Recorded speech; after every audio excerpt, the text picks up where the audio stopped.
നമുക്ക് ഏറ്റവും ആദ്യം പോകേണ്ടത് നമുക്കറിയാം പഹൽഗാം കൂട്ടക്കൊല. എന്താണ് സംഭവിക്കുന്നത് കശ്മീരിൽ ഇപ്പോൾ എന്നുള്ളതാണ്. പഹൽഗാം കൂട്ടക്കൊല നടത്തിയ ഭീകരരുമായി സുരക്ഷാ സേന ഏറ്റുമുട്ടി എന്ന വിവരമാണ് ലഭിക്കുന്നത്. ഭീകരർ 4 സ്ഥലത്ത് സുരക്ഷാ സേനയുടെ മുമ്പിൽ അകപ്പെട്ടു. ഒരു സ്ഥലത്ത് സുരക്ഷാ സേനയ്ക്കെതിരെ വെടിവെച്ച ശേഷം രക്ഷപ്പെടുകയായിരുന്നു അവർ.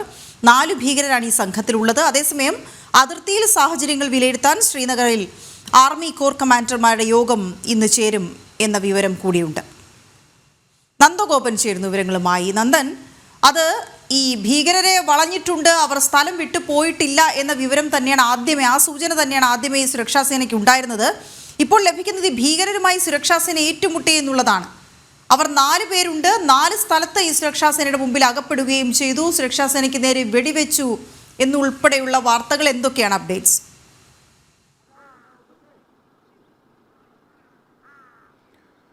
വീണ, ഈ ഭീകരർ ഈ സൗത്ത് കാശ്മീർ വിട്ട് പോയിട്ടില്ല എന്നുള്ള ഈ അന്വേഷണ സംഘത്തിൻ്റെ അനുമാനം ശരിയായിരുന്നു. കഴിഞ്ഞ ദിവസങ്ങളിൽ ഇതിനോടകം തന്നെ 4 തവണയാണ് ഏറ്റുമുട്ടലുണ്ടായത്.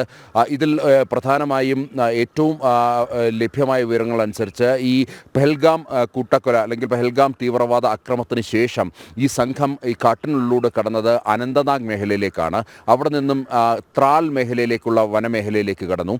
അതിനുശേഷം കുൽഗാം മേഖലയിലേക്ക് കടന്നു എന്നുള്ളതാണ് ലഭ്യമായ വിവരം. ഇന്നലെ കുൽഗാമിൽ വെച്ചാണ് ഈ ഭീകരരെ സൈന്യം വളയുന്ന ഒരു സാഹചര്യം ഉണ്ടായിരുന്നു. ഒടുവിൽ സൈന്യത്തിന് നേരെ വെടിയുതിർത്ത് താൽക്കാലികമായി അല്ലെങ്കിൽ പെട്ടെന്ന് ഈ ഭീകരർ ഒളിഞ്ഞു മറയുകയായിരുന്നു.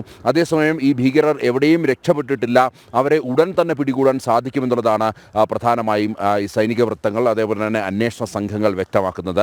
നമുക്ക് ഈ ദൃശ്യങ്ങളിൽ കാണാം, ഈ CRPFൻ്റെയും സൈന്യത്തിൻ്റെയും വാഹനം ദൃശ്യങ്ങളിൽ കാണാം. ഇതേപോലെ സമാനമായി ഈ മേഖലകളിലൊക്കെ തന്നെ ഈ സെർച്ചിങ് ഓപ്പറേഷൻ തുടരുകയാണ്. ഈ ഭീകരർ ഈ പഹൽഗാമിൽ 26 പേരുടെ കൂട്ടക്കുരുതിക്ക് കാരണക്കാരായ ഭീകരർ അവർ 4 പേരുടെ സംഘമാണ് ഈ യാത്ര ചെയ്തുകൊണ്ടിരിക്കുന്നത്. മാത്രമല്ല, ഈ അക്രമം നടന്ന അന്ന് തന്നെ ഈ വിനോദസഞ്ചാരികളുടെ 2 പേരുടെ ഫോൺ ഇവർ കൈക്കലാക്കി എന്നുള്ള സൂചനകളാണ് ലഭ്യമാകുന്നത്. ആ ഫോണും കൃത്യമായി തന്നെ ഈ അന്വേഷണ സംഘം ട്രേസ് ചെയ്യുന്നുണ്ട്. ഏതെങ്കിലും തരത്തിൽ അത് ഓണാകുകയോ അല്ലെങ്കിൽ അത് ഉപയോഗിക്കുകയോ ചെയ്തു കഴിഞ്ഞാൽ ആ ലൊക്കേഷൻ ട്രേസ് ചെയ്യുക എന്നുള്ളതാണ് പ്രധാനമായും അന്വേഷണ സംഘം കരുതുന്നത്.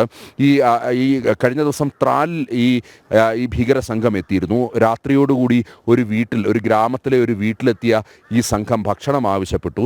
അവിടെ നിന്നും ഭക്ഷണം കളക്ട് ചെയ്യുന്നതിനിടയിൽ അവിടേക്ക് അന്വേഷണ സംഘം എത്തുകയും പെട്ടെന്ന് അവർ അവിടെ നിന്നും മാറുകയുമായിരുന്നു ഉണ്ടായിരുന്നത്. അതിനുശേഷമാണ് ഇന്നലെ കുൽഗാമിൽ ഈ ഏറ്റുമുട്ടലുണ്ടായത്. ഈ ഭീകരരെ വളരെ അടുത്തേക്ക് പോലും ഈ അന്വേഷണ സംഘം എത്തി. എന്നാൽ സൈന്യത്തിന് നേരെ അതേപോലെ തന്നെ സൈന്യവും CRPFൻ്റെയും ജമ്മു കാശ്മീർ പോലീസിൻ്റെയും പ്രത്യേക സംഘമാണുള്ളത്. ഇവർക്ക് നേരെ വെടിയുതിർത്തുകൊണ്ട് ഇവർ പെട്ടെന്ന് മറയുകയായിരുന്നു. അതേസമയം സാഹചര്യങ്ങൾ വിലയിരുത്തുവാൻ വേണ്ടി ഇന്ന് ശ്രീനഗറിൽ ആർമിയുടെ പ്രത്യേക യോഗം ചേരുന്നുണ്ട്. ഈ യോഗത്തിൽ ആണ് ഇനി തുടർ നടപടികൾ തീരുമാനിക്കുക. ഒപ്പം തന്നെ മറ്റൊരു പ്രധാനപ്പെട്ട കാര്യം, ഈ കശ്മീരിലേക്കുള്ള റെയിൽവേ ലൈനുകളുടെ സുരക്ഷ കൂടുതൽ വർദ്ധിപ്പിച്ചിട്ടുണ്ട്. മോസ്റ്റ് മോഡേൺ ആയുധങ്ങൾ ഇവർ ഈ പ്രത്യേക CRPF സംഘത്തിന് നൽകിക്കൊണ്ട് അതേപോലെ തന്നെ കൂടുതൽ CCTVകൾ ഈ റെയിൽവേ ലൈൻ അതേപോലെ തന്നെ ടണൽ അടക്കമുള്ള ഭാഗങ്ങളിൽ ഘടിപ്പിച്ചുകൊണ്ട് ഈ കൃത്യമായിട്ടുള്ള നിരീക്ഷണമാണ് നടക്കുന്നത്. ഈ ഭീകരർ ഒരുപക്ഷെ ഈ റെയിൽവേ ലൈൻ ആക്രമിക്കുവാൻ സാധ്യതയുണ്ട് എന്നുള്ള രഹസ്യാന്വേഷണ വിഭാഗത്തിൻ്റെ റിപ്പോർട്ട് പരിഗണിച്ചാണ് ഇത്തരത്തിൽ ഒരു നീക്കം നടത്തിയിരിക്കുന്നത്. നമുക്ക് ഇപ്പോൾ വീണ്ടും ദൃശ്യങ്ങളിൽ കാണാൻ കഴിയും, CRPFൻ്റെ പ്രത്യേക വാഹനം കാണാൻ കഴിയും. അതേപോലെ തന്നെ ഇന്ത്യൻ ആർമിയുടെ പ്രത്യേക വാഹനം കാണാൻ കഴിയും. ഈ 2 വാഹനങ്ങളും ഈ സെർച്ചിങ് ഓപ്പറേഷൻ്റെ ഭാഗമായി ഈ പഹൽഗാം മേഖലയിൽ ഇപ്പോൾ തുടരുകയാണ്. ഇതുകൂടാതെ കൂടുതൽ സംഘാംഗങ്ങൾ, അതായത് ജമ്മു കാശ്മീർ പോലീസിൻ്റെയും സൈന്യത്തിൻ്റെയും CRPFൻ്റെയും ഒക്കെ തന്നെ സംഘാംഗങ്ങൾ അടങ്ങിയ പ്രത്യേക ദൗത്യ സംഘമാണ് ഈ തെരച്ചിൽ നടപടികളിലേക്ക് കടന്നിരിക്കുന്നത്. ഇവർ പല ടീമുകളായി തിരിഞ്ഞുകൊണ്ടാണ് ഇപ്പോൾ ഈ സെർച്ചിങ് ഓപ്പറേഷൻ നടക്കുന്നത്. ഈ പ്രധാനമായും ഇപ്പോൾ ഈ കണക്ക് കൂട്ടുന്നത് സൗത്ത് കാശ്മീരിലെ പഹൽഗാം, അനന്തനാഗ് അതേപോലെ തന്നെ ട്രാൽ, കുൽഗാം ഈ 4 വനമേഖലകൾ, ഈ മേഖലകളിൽ എവിടെയെങ്കിലും തന്നെ ഇവർ ഉണ്ടാകുമെന്നുള്ളത് തന്നെയാണ്. ഇന്നലെ കുൽഗാമിൽ വെച്ചാണ് ഏറ്റുമുട്ടലുണ്ടായത്. അതുകൊണ്ട് തന്നെ ഈ കുൽഗാം വനമേഖലയിൽ തന്നെ ഇവർ ഉണ്ടാകുമെന്നുള്ളതാണ്. ഈ കാരണത്തിൽ തന്നെ അവിടേക്ക് കൂടുതൽ സൈന്യവും അതേപോലെ തന്നെ CRPF ഒക്കെ എത്തിയിട്ടുണ്ട്. വളരെ സമഗ്രമായ തെരച്ചിലാണ്. ഡ്രോൺ ഉപയോഗിച്ചുകൊണ്ടുള്ള പരിശോധനകൾ നടക്കുന്നു. അതേപോലെ തന്നെ നായ്ക്കളെ ഉപയോഗിച്ച് സൈന്യത്തിൻ്റെയും CRPFിൻ്റെയും ഒക്കെ തന്നെ നായ്ക്കളെ ഉപയോഗിച്ചുകൊണ്ടുള്ള തെരച്ചിൽ നടക്കുന്നു. ഒപ്പം ഹെലികോപ്റ്റർ നിരീക്ഷണവും ഇന്ത്യൻ ആർമിയുടെ ഹെലികോപ്റ്റർ നിരീക്ഷണവും നടക്കുന്നുണ്ട്. വളരെ അടുത്ത് തന്നെ ഈ ഭീകരരുടെ അടുത്തേക്ക് ഈ പ്രത്യേക ദൗത്യസംഘം എത്തി എന്നുള്ളതാണ് യാഥാർത്ഥ്യം. അതുകൊണ്ട് തന്നെ ഒരുപക്ഷെ വരും മണിക്കൂറുകളിൽ അല്ലെങ്കിൽ വരും ദിവസങ്ങളിൽ ഈ ഭീകരർ അകപ്പെടാമെന്നുള്ളത് അല്ലെങ്കിൽ അകപ്പെടാനുള്ള സാധ്യതയാണ് അന്വേഷണ സംഘം കാണുന്നത്.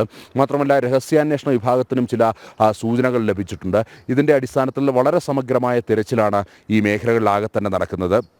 നമുക്ക് കാണാം എന്തിനും തയ്യാറായി നിൽക്കുന്ന CRPFിൻ്റെ ഭടന്മാരെ കാണാം. അവരുടെ പ്രത്യേക വാഹനം കാണാം.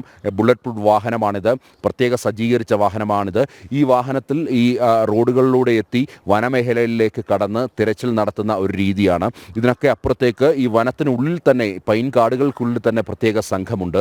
അവരും പ്രത്യേകമായി തിരച്ചിൽ നടത്തുന്നുണ്ട്. ദൃശ്യങ്ങളിൽ കാണാൻ കഴിയും എന്തിനും സജ്ജരായി നിൽക്കുന്ന CRPF ഭടന്മാരെ കാണാൻ കഴിയും. ഇതേപോലെ തന്നെ പെഹൽഗാമിൻ്റെ പല മേഖലകളിലും ഈ അതേപോലെ തന്നെ CRPF അംഗങ്ങൾ നിലയുറപ്പിച്ചിട്ടുണ്ട്. ഒപ്പം തന്നെ സൈന്യവും പ്രത്യേകമായ സെർച്ച് ഓപ്പറേഷൻ നടത്തുന്നുണ്ട്. നമുക്കറിയാം കഴിഞ്ഞ ദിവസം ഈ കേസ് NIA ഏറ്റെടുത്തിരുന്നു. ഇതിൻ്റെ ഭാഗമായിട്ടുള്ള ചോദ്യം ചെയ്യൽ നടപടികൾ തുടരുകയാണ്. ഒരു IG അതേപോലെ തന്നെ ഒരു DIG ഒരു SP റാങ്കിലുള്ള ഉദ്യോഗസ്ഥൻ്റെ നേതൃത്വത്തിലുള്ള സംഘമാണ് ഈ അന്വേഷണം നടത്തുന്നത്.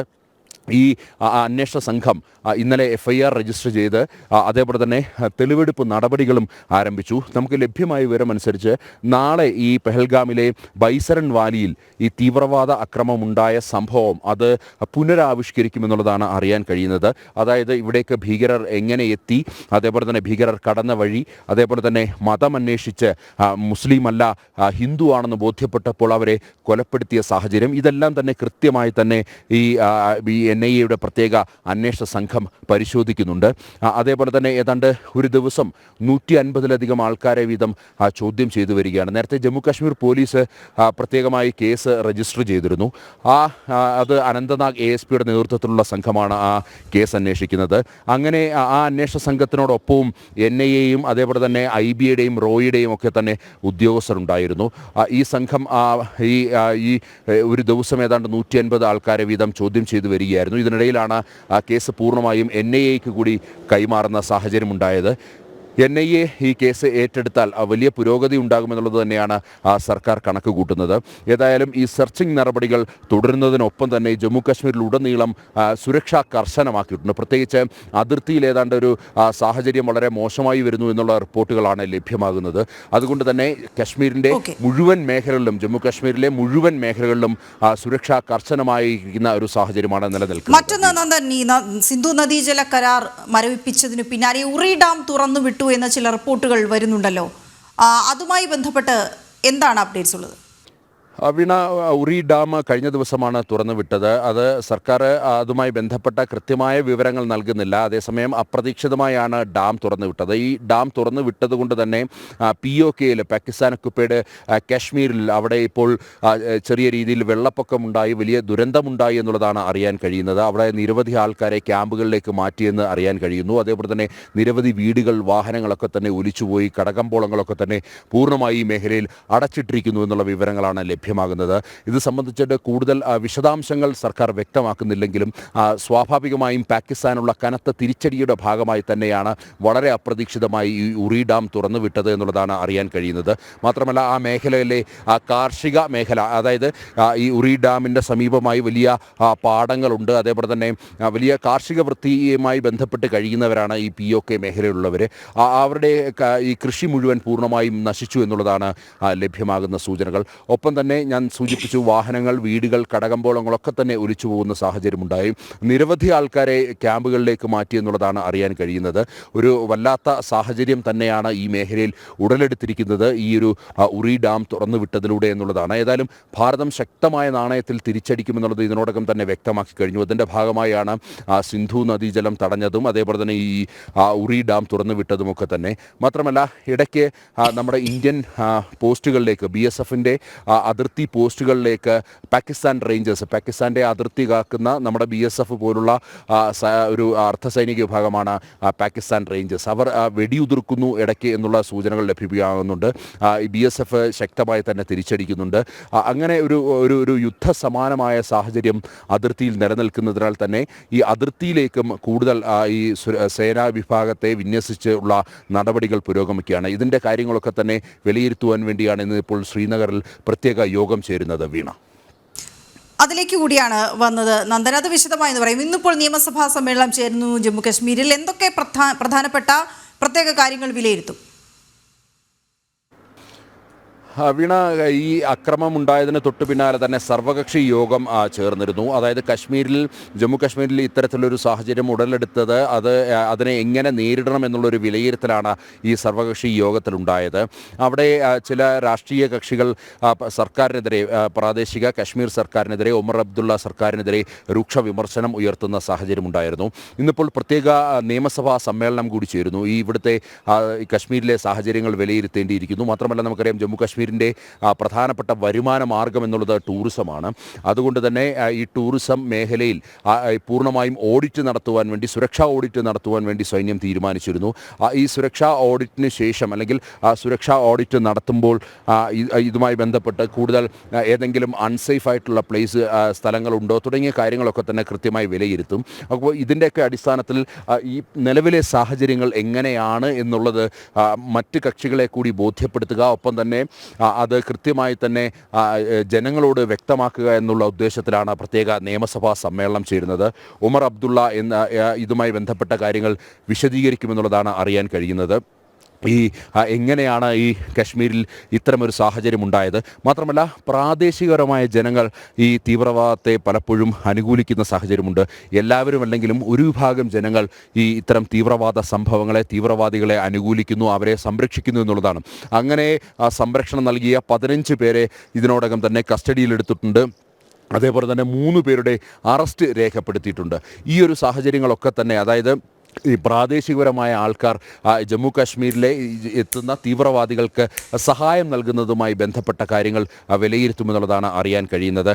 ഇവർക്ക് പാകിസ്ഥാനിൽ നിന്നും എത്തിയ ആയുധങ്ങൾ കൈമാറിയത്, ഈ തീവ്രവാദികൾക്ക് ആയുധങ്ങൾ കൈമാറിയതും അതേപോലെ തന്നെ അവരെ ഈ മേഖലയിലേക്ക് എത്തിച്ചതുമൊക്കെ തന്നെ ഈ പ്രാദേശികപരമായ ആൾക്കാരാണ് എന്നുള്ള ഒരു വിലയിരുത്തലാണ് ഉണ്ടായിട്ടുള്ളത്. അതിൻ്റെ അടിസ്ഥാനത്തിലാണ് 15 പേർ ഇപ്പോൾ നിലവിൽ കസ്റ്റഡിയിലുള്ളതും 3 പേരുടെ അറസ്റ്റ് രേഖപ്പെടുത്തുന്ന സാഹചര്യമുണ്ടായതും. ഏതായാലും ഇന്നത്തെ നിയമസഭാ സമ്മേളനം ഒരുപക്ഷെ പ്രക്ഷുബ്ധമാകാനുള്ള സാധ്യതയുണ്ട്. കാരണം ഈ പെഹൽഗാമിലെ ബൈസരൻ വാലി തുറന്നു നൽകിയത് കേന്ദ്ര സർക്കാരിൻ്റെയോ അല്ലെങ്കിൽ സുരക്ഷാ സേനകളുടെയോ സൈന്യത്തിൻ്റെയോ ഒന്നും തന്നെ അറിവോടെയൂടി അല്ല.